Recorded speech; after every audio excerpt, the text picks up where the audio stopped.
Para quienes nos están visitando, estamos haciendo una serie de exposiciones bíblicas en parábolas. Esta creo que es la número 10 y son parábolas del reino de Dios, enseñanzas de Jesús.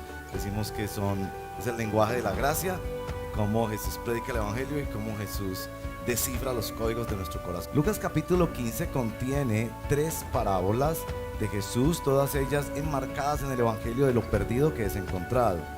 Vamos a dedicarnos esta mañana a la tercera de ellas, que es la parábola que mal llamada, porque no es un buen título, y ustedes lo verán por qué, la parábola del hijo pródigo. Leeremos de los versos 11 hasta el verso 32. Lean conmigo, por favor, en el nombre del Señor. Un hombre tenía 2 hijos. Continuó Jesús porque venía compartiendo otras parábolas sobre ese mismo tema. El menor de ellos le dijo a su padre: papá, dame lo que me toca de la herencia. Sorprendentemente, el padre hizo algo que no se acostumbraba en la época. El padre repartió los bienes entre los 2 hijos, el menor y el mayor. Poco después, el hijo menor juntó todo lo que tenía y se fue a un país lejano. Allí vivió desenfrenadamente y derrochó su herencia. Cuando ya lo había gastado todo, sobrevino una gran escasez en la región y él comenzó a pasar necesidad. Así que fue y consiguió empleo con un ciudadano de aquel país, quien lo mandó a sus campos a cuidar cerdos. Tanta hambre tenía que hubiera querido llenarse el estómago con la comida que daban a los cerdos, pero aún así nadie le daba nada. Por fin recapacitó y se dijo: ¿cuántos jornaleros de mi padre tienen comida de sobra y yo aquí me muero de hambre? Tengo que volver a mi padre y decirle: papá, he pecado contra el cielo y contra ti. Ya no merezco que se me llame tu hijo. Trátame como si fuera uno de tus jornaleros. Así que emprendió el viaje y se fue a su casa, a su padre. Todavía estaba lejos cuando su padre lo vio y se compadeció de él. Salió corriendo a su encuentro, lo abrazó y lo besó. El joven le dijo: papá, he pecado contra el cielo y contra ti. Ya no merezco que se me llame tu hijo. Pero el padre ordenó a sus siervos: pronto, traigan la mejor ropa para vestirlo, pónganle también un anillo en el dedo y sandalias en los pies. Traigan el ternero más gordo y mátenlo para celebrar un banquete. Porque este hijo mío estaba muerto, pero ahora ha vuelto a la vida. Se había perdido, pero ya lo hemos encontrado. Así que empezaron a hacer la fiesta. Mientras tanto, el hijo mayor estaba en el campo. Al volver, cuando se acercó a la casa, oyó la música del baile. Entonces llamó a uno de los siervos y le preguntó qué pasaba. Ha llegado tu hermano, le respondió, y tu papá ha matado el ternero más gordo porque ha recobrado a su hijo sano y salvo. Indignado, el hermano mayor se negó a entrar. Así que su padre salió a suplicarle que lo hiciera, pero él le contestó: fíjate, ¿cuántos años te he servido sin desobedecerte jamás tus órdenes?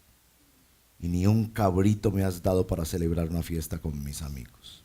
Pero ahora llega ese hijo tuyo que ha despilfarrado tu fortuna con prostitutas y tú mandas a matar en su honor el ternero más gordo. Hijo mío, le dijo su padre, tú siempre estás conmigo y todo lo que tengo es tuyo. Pero teníamos que hacer fiesta y alegrarnos porque este hermano tuyo estaba muerto, pero ahora ha vuelto a la vida. Se había perdido, pero ya lo hemos encontrado. Esta es la palabra del Señor. Oremos. Protégenos, Espíritu Santo, de pensar que esto ya lo sabemos. Protégenos de pensar que son territorios de nuestra alma que ya controlamos y dominamos. Expónenos a tu palabra hoy. En nuestro corazón hay un hermano mayor que tiene que ser derrocado y hay otro hermano mayor que debe tomar su lugar. Ayúdanos, por favor, a entender la misión de Jesús. Te lo pedimos en su nombre. Amén. Bueno, para comenzar es muy importante leer el capítulo 15, los versos 1 y 2. Y la razón tiene que ver con el contexto de esta parábola. Parte de la mala lectura de esta parábola es que no se entiende a quién se le contó esta parábola. Esta parábola se le contó, dice el verso 1 y 2, a los fariseos y los maestros de la ley que se pusieron a murmurar contra Jesús cuando, verso 1, muchos recaudadores de impuestos, políticos corruptos y pecadores, prostitutas y demás ladrones, se acercaban a Jesús para oírlo. Y la parábola es contada para fariseos y maestros de la ley. Los fariseos y los maestros de la ley tienen que conocer la misión de Jesús.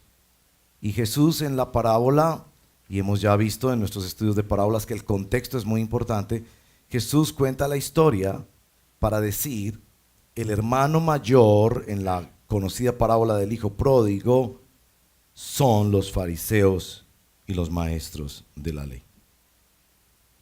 Ese contexto es fundamental.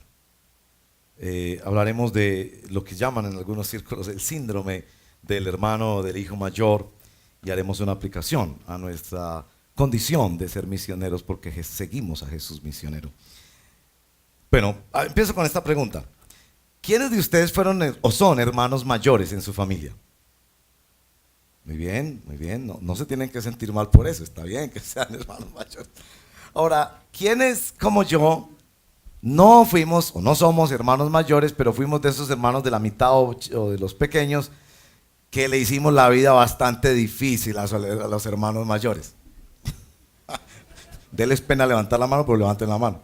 Ahora les digo por qué levanto la mano yo, porque yo, les cuento historias, yo soy, por mucho tiempo fui el hermano menor, porque cuando tenía como 12, 13 años fue que nació mi hermano pequeño, que también es pastor, nombre de Dios muy precioso, pero yo por mucho tiempo fui el chiquito, decimos aquí, el menor de la familia.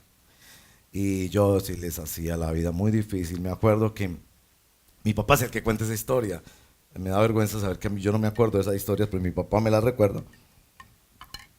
Que por ejemplo nos dejaban al cuidado de los hermanos mayores. Y entonces había alguna discusión o él no me quería prestar un juguete, algo así y todo lo demás. Entonces yo me quedaba calladito y cuando oía el sonidito de la llave que estaba abriendo mi papá o mi mamá para regresar a la casa, yo empezaba a llorar a los gritos. ¡Ay, mi papá! O mi mamá preocupado, ¿qué fue lo que le pasó? Él me aporreó, él me golpeó. Bueno, cuando ya eso había pasado muchas veces, a mis padres les pareció bastante extraño que cuando metían la llave en la puerta es como que apretaran un botón. Y se dieron cuenta que es que era bastante el teatro que yo hacía y mis pobres hermanos mayores sufrieron con eso tremendamente. Bien, esta parábola es escrita para que salga a flote el hermano mayor que tenemos en nuestro corazón. Esa religión que nosotros armamos como el hijo mayor, pensando que tenemos méritos y derechos, manteniendo una agenda escondida en el corazón, como nos dice el verso 29. Él pensaba que estaba cumpliendo, pensaba que tenía derecho y le reclama a su papá porque no le da o no le ha dado ni siquiera un cabrito, en contraste con el ternero gordo, para celebrar una fiesta con sus amigos. Eso que hace el Evangelio en cada parábola, como un diamante, cada parábola nos muestra una faceta del Evangelio. Y aquí está el Evangelio, yendo directamente al corazón de nuestra tendencia a ser hermanos mayores. Hay algo que pasa en la iglesia cristiana, y es que entre más empezamos a ir a la iglesia, quizás la segunda vez que ya vamos a la iglesia, ya empezamos a pensar que nosotros tenemos derechos, que tenemos méritos delante de Dios.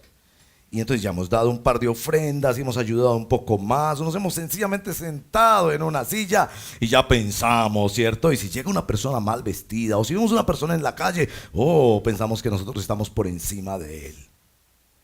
Ese era el problema del pueblo judío cuando recibió al Mesías para su salvación. Ellos pensaban que eran hijos mayores que tenían derechos frente a Dios y que Dios debería haberlos tratado de manera especial. De eso que diagnostica el Evangelio es de lo que nos ocuparemos. Yo tengo la sospecha de que nuestra tendencia como cristianos a ser hijo mayor, ese que le reclama a Dios por qué no, y ese que le molesta que Dios haga derroches de gracia con otros y aparentemente con nosotros. No, esa tendencia nuestra hace que hijos menores se alejen.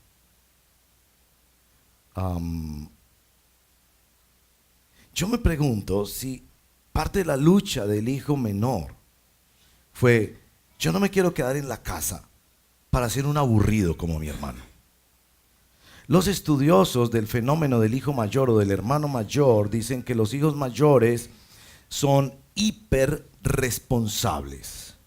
Quizás fueron ese conejillo de indias que los padres tuvieron para aprender a ser padres. Se les exigió mucho más y de hecho en las tradiciones más antiguas a los hijos mayores se les da más herencia. Quizás un poco como para recompensarlos por todo lo que se les exigió, mientras que al hijo menor se es más condescendiente, se les da más permisos y muchas veces la familia tiene mucho más recursos para ayudar al hijo menor. Entonces el hijo menor miraba a ese hijo mayor y decía: yo no quiero ser una persona que no es feliz, ese hombre no es feliz, vive aburrido, solo trabaja y trabaja. Y seamos francos, algunas personas no vienen a la iglesia porque nos ven a usted y a mí y dicen: yo no quiero ser eso, mire cómo va de aburrido. Para él la vida cristiana es una carga. Vive negándose a esto, negándose a lo otro, negándose a lo otro. No es lo que yo quiero.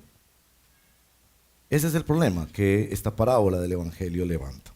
¿Cuáles son los síntomas del hijo mayor o del hermano mayor? Primer síntoma: no entra en el gozo de otros. Él tenía su plan secreto de llegar a tener gozo para él, pero él no quiere entrar en el gozo de otros. No le interesa ver gracia derramada en otros. Y como les diré más adelante, yo creo firmemente que solo entiendes la gracia cuando en principio la ves para otros. Pero no, la fiesta era para otro y él no quería entrar. Segundo síntoma: no cultiva la compasión por otros. Este hombre trabajaba tanto como muchos de nosotros que llegaron a la gran mentira de la que ya nos ha hablado Jesús en otra parábola, la parábola del rico insensato, de que las cosas, trabajo, estudio, reputación, son más importantes que las personas. ¿Has leído en el Evangelio eso? El alma o la vida de una persona vale más que todos los tesoros del mundo. Piensa eso, por ejemplo, con respecto a las misiones. Porque yo sé que algunos de ustedes dicen: uy, ¿cuánto vale poner un misionero en el mundo musulmán, por ejemplo? Eso vale una fortuna. Y muchas veces es por una sola persona. Para este muchacho la casa, la fortuna, sus proyecciones de empresario con los bienes de su familia es más importantes que una persona. Y yo les digo, yo creo que en cada pecado que nosotros cometemos está esa semilla, esa cosa por la que peleaste con tu amigo. Es más importante que una persona. Bueno, el tercer síntoma se autojustificaba. El verso 29, sin desobedecerte jamás. Y siempre la autojusticia está acompañada del autoengaño. Miren el verso 29. Fíjate, le dice con orgullo a su papá: ¿cuántos años te he servido sin desobedecerte jamás tus órdenes? Y ni un cabrito me has dado. ¿Perdón? No sé si ustedes han notado, especialmente en clase media, cómo los hijos se adueñan de lo que es de los papás. Y usted escucha al chico de clase media que conduce el carro, ¿de quién? Que vive en el apartamento, ¿de quién? Que estudia en la universidad, que se la paga, ¿quién? Y el pelado ahora, no, es mi carro, es que nosotros tenemos. ¿Perdón? ¿De quién es eso? De tu papá y tu mamá. No le has dado un golpe a la tierra. Que tu papá y tu mamá generosamente te lo den y te lo participen, eso es otra cosa, pero por favor. La autojusticia tiene ese sabor a autoengaño. Yo hice esto, yo di mis diezmos. ¿Perdón? Dios te dio 100%, tú te quedaste con 90 y te sientes orgulloso de haberle devuelto 10. ¿Perdón?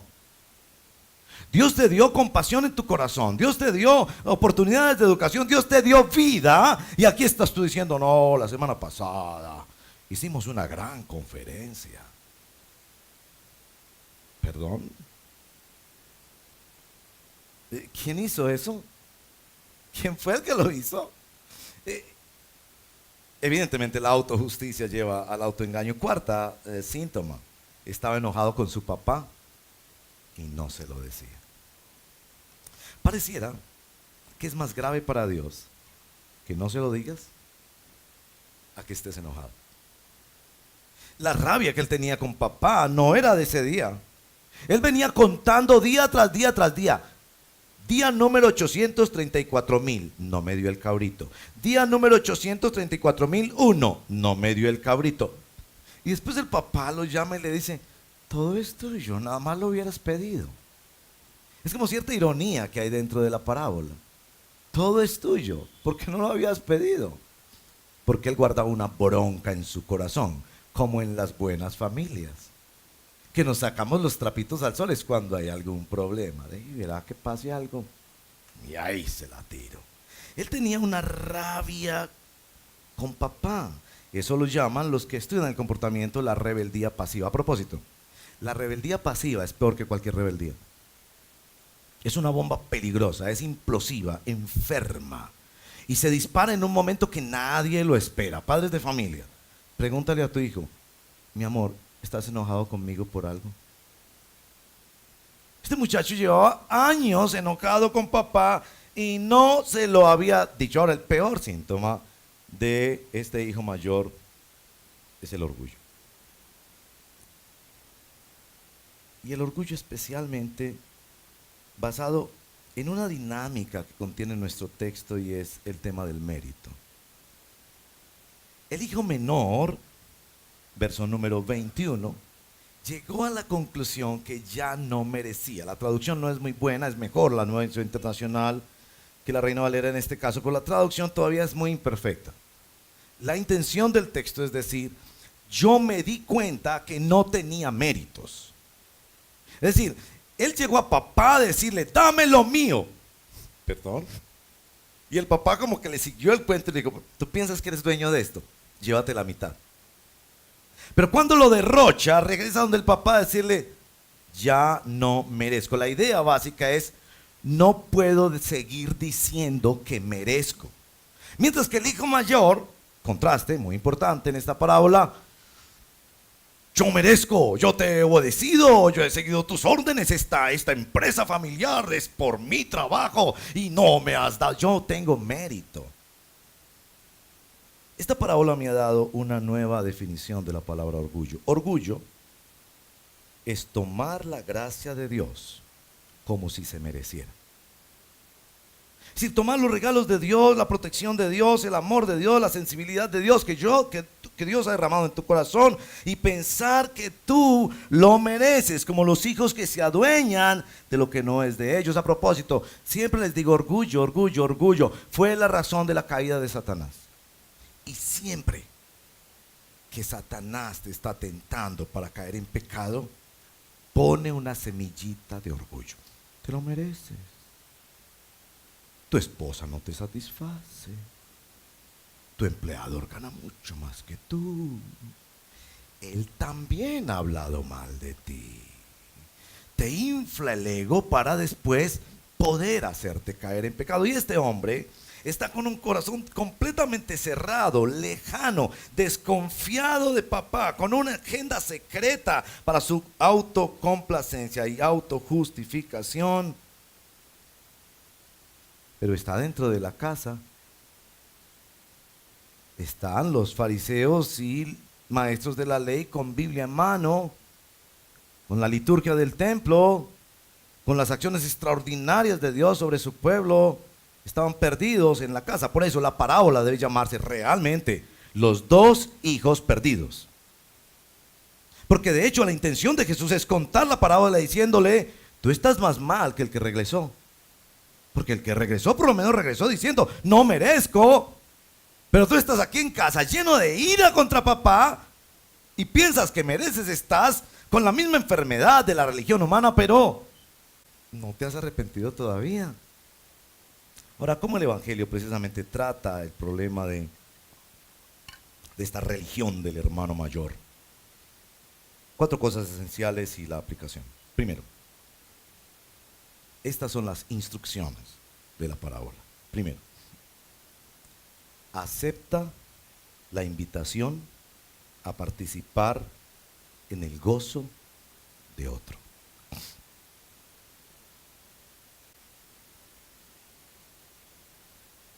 El Evangelio te invita a celebrar el rescate de otro. Es muy interesante esto, porque si yo hubiera sido el papá de esta parábola, miren, yo lo hubiera puesto en su sitio.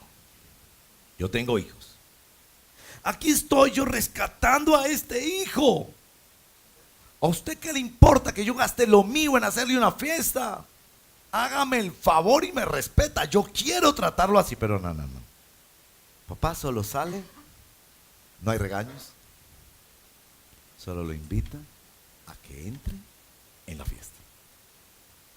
Las misiones, hermanos y hermanas, son la invitación a entrar en la fiesta del rescate de los hijos de Dios. Usted va a un viaje misionero de esos que hace la iglesia y usted queda tan sorprendido con la gracia de Dios. ¿Cómo esta gente recibe palabra de Dios? ¿Cómo esos niños toman lo que usted les dice, lo poco que usted le dice, como la cosa más trascendental? ¿Cómo Dios los sorprende con su gracia? Vas a tener que entrar en la fiesta de otros, mi amigo. Porque el cristianismo que se predica hoy en día es tan egocentrista que papá sale a decirle: si quieres entender todo lo que está pasando aquí, no lo vas a entender como un observador, teorizando.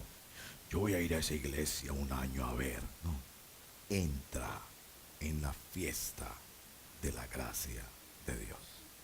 Segundo tratamiento, muy importante esto: interpreta bien la insistencia de papá.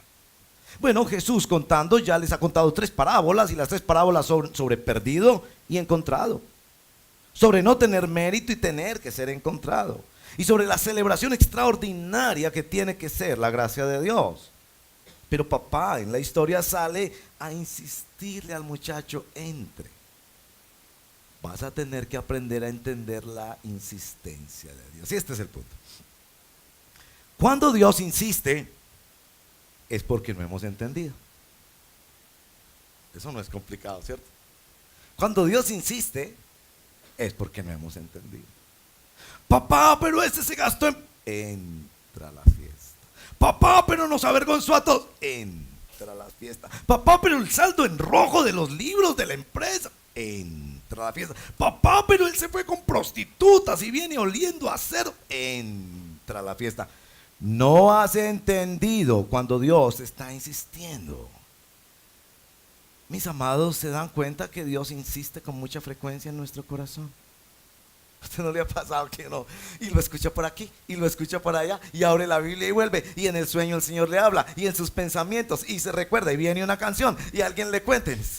¿Por qué Dios me está insistiendo tanto en eso? Simple, porque no has entendido. Tercer tratamiento: entiende que Dios todo lo trata con evangelio. Dios todo lo trata con evangelio. Algo perdido se encuentra.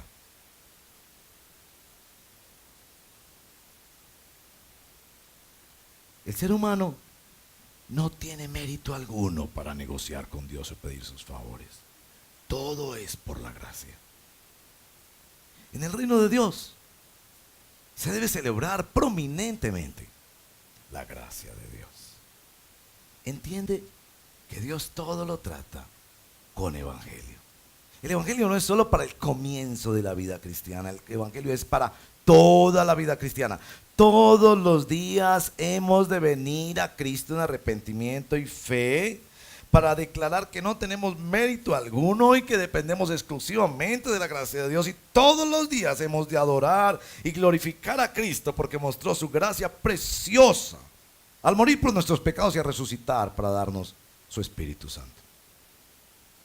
Y finalmente, el tratamiento para la religión del hijo mayor, esa que se va incrustando en nuestro corazón, esa que se va desarrollando poco a poco como una enfermedad silenciosa. Descubre que para Dios una vida vale más que todo lo demás. Aplicación. En esta historia tú tienes la oportunidad de ser o de seguir a uno de dos hijos mayores. Aquí hay un hijo mayor que pelea con Dios,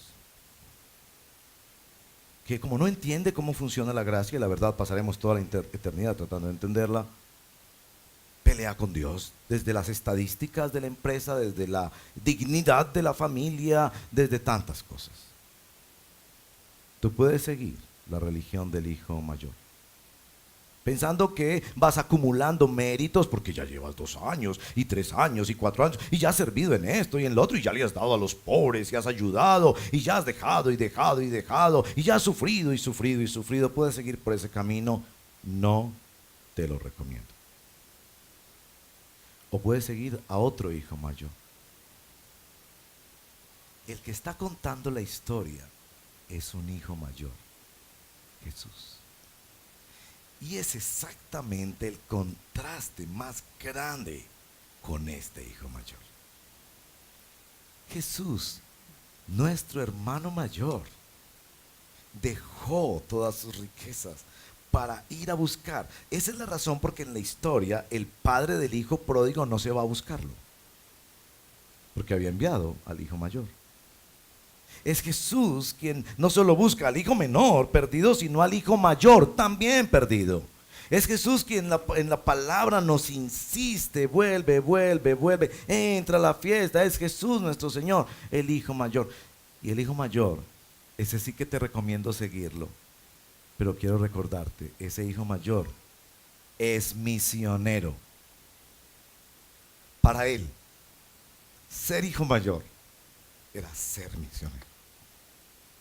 Es decir, para él, ser hijo mayor era haber salido a buscar a su hermanito.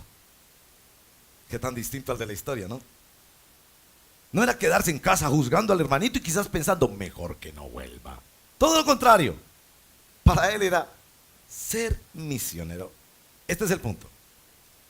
Cuando nosotros como iglesia somos misioneros, en la evangelización, en la oración, en el dar, en el ir a los campos misioneros, cuando somos misioneros en nuestra profesión, en nuestro oficio, que lo hacemos para la gloria de Dios, para que Cristo sea mostrado en ese escenario. Cuando somos misioneros, no somos misioneros a causa de las estadísticas. No somos misioneros porque hay mucha gente sufriendo.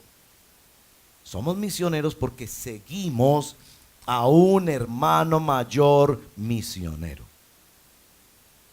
Así sea por una sola persona. Así te demores 30 años siendo la misionera que va a ganar a ese esposo para Cristo. Así tengas que enfrentar a tu familia que dice que estás usando tu profesión, que esperabas que te volvieras rica con esa profesión y ahora estás yendo a un país lejano a servir a Dios con esa profesión.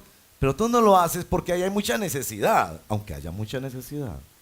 Tú lo haces porque sigues a un hermano mayor que fue misionero. Y que fue misionero a un precio infinitamente superior al que tú podrías pagar. Y que fue misionero en primer lugar para ti, porque vino a buscarte a ti, hijo mayor, hijo menor, perdidos. Y ahora te comisiona a unirte a su empresa misionera. Yo puse aquí en mis notas, misionero o prisionero. Porque cuando uno mira a ese hijo mayor, uno dice, esa vida no vale la pena ser vivida. Estaba en casa, pero estaba lejos de Dios. Estaba en casa, pero estaba resentido con Dios. Estaba en casa, pero no tenía compasión. Estaba en casa, pero pensaba que las cosas eran más importantes que las personas. Yo no quiero esa vida. Pero la alternativa que se nos presenta en nuestro texto es seguir al hijo mayor.